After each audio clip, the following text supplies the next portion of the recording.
Eiji is not special. So just right out the gate, my problem with this movie is that it should have been 30 minutes longer. I feel like if they had 30 minutes, they were going to be able to fit in all the things that they wanted to, because they tried to fit a lot in. They were like, hey, we need the Greeds back, we need like Kogami popping up, jump in this exposition, we need the Goda storyline.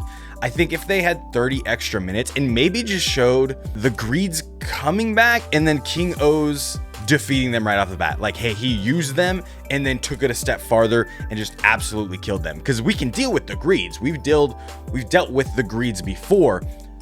King O's is this new thing. They never explain why King O's came back or how King O's came back, which is crazy. There's also 3 O's drivers in this movie. There's the King O's one, there's the one that Goda uses, and then there's the one Ankh just walks out the door with, which is kind of crazy because like they never show the King O's driver drop. He just bursts into metals. I am super happy that we got this movie.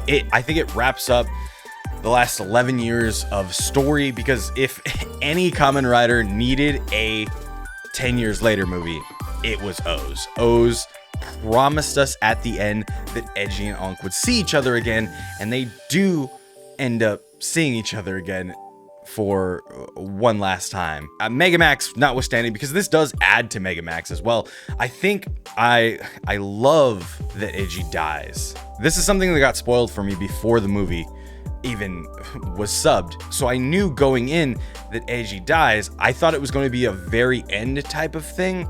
I love that they gave it to us in the beginning, but Eiji is not special. Watching O's, Eiji never felt larger than life. He's not the destroyer of worlds. He's not the demon king or anything. He's not fruit Jesus.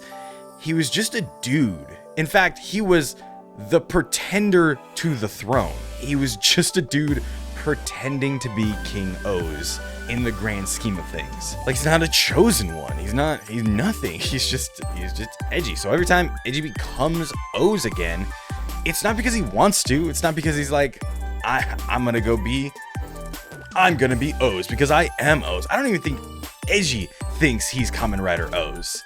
He just thinks he's a dude that has the power to help people. And he dies being exactly that person, protecting people the way he always has. It's a fantastic throwback to the reason Eiji becomes a wanderer in the first place, with the not being able to save the child from the missile. I think my biggest problem with this movie is more like, I'm not mad at the choices they made. I'm not mad at the Greeds coming back. I'm not mad at Eiji dying. I'm not mad at Ankh being there alone at the end with Hina.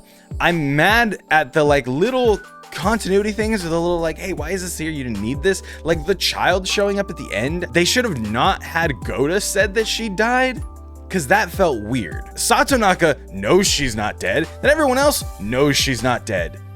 So why even ask? But I see Tajidol Eternity from now on in team-ups. I love the idea that everyone's like, man, that's the new final form, because no one thinks that way about Super Tatsuba, which is also a movie form. Yeah, Super Tatsuba sucks. I don't know if anyone knows this. But yeah, now Ankh is like officially the Kamen Rider O's, and it's kind of beautiful in Megamax because like he doesn't allude to that. He's just there and happy to see Eiji, but now it's a very different context, because in Megamax, we think he's there, joyed to see Eiji, not because Ankh is dead and coming back to life, but because Eiji is dead and coming back to life. Megamax is 2050, so 30 years? Ankh goes 30 years without seeing his best friend? I can't be mad at any of the decisions they made in this movie, and they do wrap up O's. Some of it didn't fit, like bringing the Greeds back for, like I said, the 10 minutes they were in the movie. When those pictures were announced of all the Greeds and we all saw their actors, like, that was so exciting.